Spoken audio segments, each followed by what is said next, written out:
meidän on turha haihatella huomista tai murehtia sitä, mikä on jo mennyt, vaan se harjoitus, mitä sillä hetkellä ollaan tekemässä, niin se on se kaikkein tärkein ja sillä hetkellä vaikuttaa eniten siihen meidän ensi kesän tekemiseen.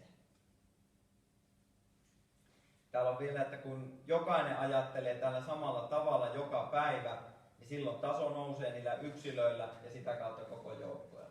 Tämä on niin se juttu, minkä mä haluaisin tähän niin meidän tekemiseen nyt saada ja tuoda.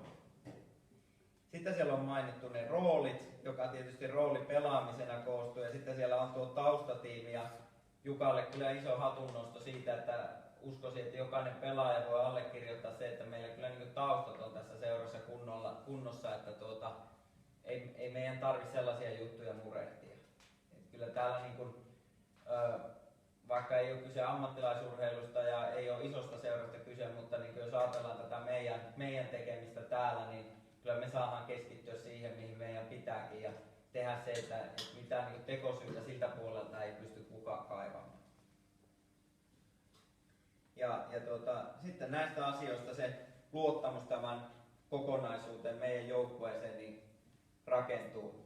Ja se sitten pienet marginaalit kun on kesällä, niin ratkaisee sitten niitä hommia.